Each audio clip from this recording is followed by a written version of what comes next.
새벽 4시 반이에요. 눈을 뜹니다. 알람도 필요 없어요. 20년 넘게 이 시간에 일어났으니까요. 부엌으로 가요. 어젯밤 설거지가 그대로 쌓여 있어요. 라면 그릇, 맥주잔, 컵들. 기름기가 말라붙어 있어요. 며느리가 하기로 했던 설거지였어요. 하지만 너무 피곤하다며 그냥 잠들어 버렸죠. 결국 제가 새벽에 하게 되는 거예요. 늘 그랬던 것처럼요. 뜨거운 물에 손을 담그니 피부 속 깊이 배어 있는 생선 냄새가 올라와요. 씻어도 남아있는 냄새. 나는 이 집에서 누구일까요? 아침을 차리고 설거지하고 빨래하고 시장에서 생선을 팔고. 그런데 왜 이렇게 투명한 사람이 된 것 같을까요? 시장에서 20년을 일했어요. 비가 오나 눈이 오나 아프나 건강하나 매일 같은 자리에 있었어요. 고등어를 손질하고 갈치를 다듬고 손님들에게 웃으며 인사했죠. 할머니, 고등어 얼마예요? 10,000원에 3마리예요. 신선해요. 오늘 아침에 온 거예요. 친절하게 대답하지만 마음 한구석은 늘 무거웠어요. 이유를 몰랐어요. 그냥 무거웠어요. 집에 돌아오면 옷이에요. 시장에서 하루 종일 서 있으면 다리가 퉁퉁 부어요. 무릎이 쑤셔요. 집에 오면 다리를 뻗고 누워 있고 싶어요. 하지만 그럴 수 없었죠. 며느리가 말했어요. 어머님, 저녁도 좀 준비해 주시면 안 될까요? 제가 집에 오면 밥만 먹을 수 있게요. 어차피 어머님 요리 잘하시잖아요. 오후 오시면 집에 오시니까 2시간이면 충분하지 않아요? 충분하지 않았어요. 하지만 뭐라고 말할 수 있겠어요. 며느리가 힘들다는데. 알았어. 내가 할게. 그날부터 시장에서 돌아오면 곧장 저녁 준비를 시작했어요. 다리가 아파도 무릎이 쑤셔도 앉지 못했어요. 아들은 아무 말도 하지 않았어요. 그냥 밥을 먹었어요. 손자 지우만 가끔 말했죠. 할머니 밥이 제일 맛있어요. 그 말에 새벽에 일어나는 게 정신없이 바쁜 게 다 괜찮았어요. 어느 날이었어요. 며느리가 전화를 걸어왔어요. 어머님, 지우 친구들이 집에 올 거예요. 저녁 때쯤 오시면 안 될까요? 아이들이 좀 민감한 나이잖아요. 조심스럽게 말했지만 뜻은 명확했어요. 낮에는 오지 말라는 것. 아이들이 있을 때는 보이지 말라는 것. 왜일까요? 나는 알고 있었어요. 냄새 때문이라는 걸. 그날 일찍 집에 갔어요. 생선이 떨어져서 평소보다 2시간 일찍이었어요. 현관문 앞에서 들려오는 소리, 아이들의 웃음소리, 음악소리. 비밀번호를 눌렀어요. 문이 열렸어요. 거실에 아이들이 있었어요. 6명쯤 바닥에 앉아 과자를 먹고 있었죠. 제가 들어서자 순간 조용해졌어요. 어머님, 벌써 오셨어요? 며느리의 얼굴이 굳었어요. 당황한 목소리였어요. 어머님, 방에서 좀 쉬세요. 피곤하시죠? 방에서 쉬라는 말. 거실로 나오지 말라는 뜻이었어요. 제 방으로 들어갔어요. 문을 닫았어요. 거실에서 아이들 목소리가 들렸어요. 지우야, 할머니는 뭐 하시는 분이야? 시장에서 생선 장사하셔. 아, 그렇구나. 그래서 아까 그 냄새가. 아이가 말을 흐렸지만 다 들렸어요.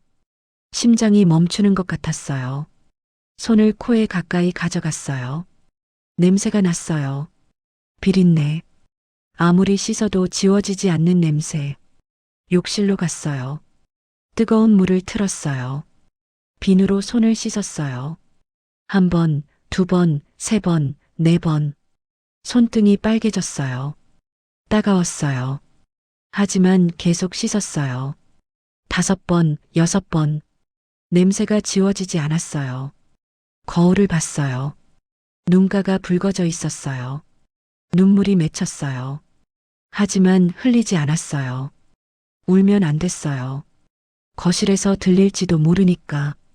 며느리가 빨래를 하며 말했어요. 어머님, 빨래 좀 따로 해주세요. 어머님 옷이랑 저희 옷이랑요. 왜? 어머님 옷에서 냄새가 좀 나서요. 생선 냄새가 저희 옷에 배더라고요. 가족의 빨래에서도 저는 분리되었어요. 거실에 가족 사진이 걸렸어요. 아들, 며느리, 손자. 셋이서 환하게 웃고 있었어요. 저는 없었어요. 엄마도 같이 갈래? 너희끼리 가. 나 일 있어. 며느리의 눈치가 보였던 거예요. 불편해하는 기색이 역력했거든요. 그날 밤 화장실에 가려고 복도를 지나는데 아들 방에서 목소리가 들렸어요. 여보, 어머님 돌아가시면 이 집 우리 거 되는 거 맞죠? 며느리의 목소리였어요. 그럼 대출 갚을 수 있잖아요. 식당빈 2억. 2억 갚으면 우리 정말 숨 좀 쉬겠죠? 저는 복도 한가운데서 멈췄어요. 어둠 속에서 혼자서요. 엄마 살아계신데. 아들의 목소리였어요. 작은 목소리, 힘없는 목소리. 알아요. 근데 미리 계획은 세워둬야죠. 내 죽음을 기다리고 있구나. 내가 죽어야 행복한 거구나. 다리에 힘이 빠졌어요. 숨을 쉴 수 없었어요. 일주일 뒤 그들은 일본으로 여행을 갔어요. 저를 빼고요. 어머님 집 잘 부탁드려요. 택배 받아주시고요. 월요일 새벽 5시 그들이 떠났어요. 텅 빈 집이었어요. 처음으로 혼자였어요. 수첩을 꺼냈어요. 떨리는 손으로 썼어요. 이 집은 내 거다. 법적으로 내 이름으로 되어 있다. 나는 주인이다. 주인. 그 단어를 오랫동안 바라봤어요. 전화기를 들었어요. 만수 씨, 우리 집을 팔고 싶어요. 시장에서 옆 가게를 하던 만수 씨. 조카가 부동산을 한다고 했었죠. 옥분 씨 무슨 일 있어요? 어젯밤에 들었어요. 아들이랑 며느리가 얘기하는 거. 내가 죽으면 이 집으로 대출 갚는데요. 나는 아직 살아있는데, 숨 쉬고 있는데, 전화 너머에서 만수 씨가 한숨을 쉬었어요. 잘 생각하신 거예요, 옥분 씨? 이제 옥분 씨 인생 사세요. 남 위에 사시지 말고요. 일주일 안에 집이 팔렸어요. 6억 5천만 원. 저는 주문진으로 갔어요. 바다가 보이는 작은 집을 샀어요. 2억이었어요. 남편과 신혼여행으로 갔던 곳이었죠. 여보, 나중에 늙으면 바다 보이는 데 살자. 남편은 먼저 떠났지만 저는 그 약속을 지켰어요. 혼자서라도. 토요일 아침 새 주인 부부가 왔어요. 좋은 집 감사합니다. 잘 살게요. 식탁이 있던 자리에 메모를 남겼어요. 너희 짐은 창고에 보관했어. 보관증은 부동산에 맡겼다. 더 쓸 말이 있을까요? 손자 지우의 얼굴이 떠올랐어요. 저를 보며 웃던 얼굴이요. 하지만 지우에게는 엄마 아빠가 있었어요. 지우는 괜찮을 거예요. 주문진의 아침이에요. 창문을 열면 바다가 보여요. 파도 소리가 들려요. 철썩, 철썩. 마당에는 감나무가 있어요. 가을이면 감이 주렁주렁 열릴 거예요. 매일 아침 해변을 걸어요.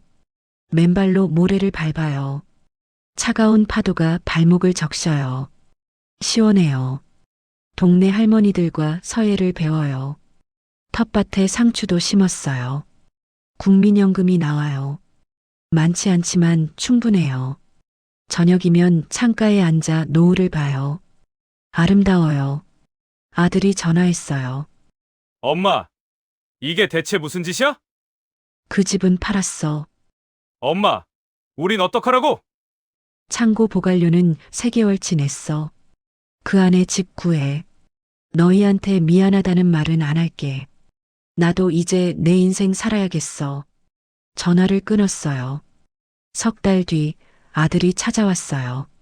무릎을 꿇었어요. 엄마, 미안해. 정말 미안해. 나는 너희를 용서 안 해. 하지만 미워하지도 않아. 우리 각자 살자. 각자의 삶을. 대신 가끔은 놀러와. 지우도 데리고. 이제 3달에 한 번 와요. 지우와 함께요. 저는 행복해요. 74세, 늦었지만 자유를 찾았어요. 인생은 짧아요. 남을 위해서만 살기엔 너무 짧아요.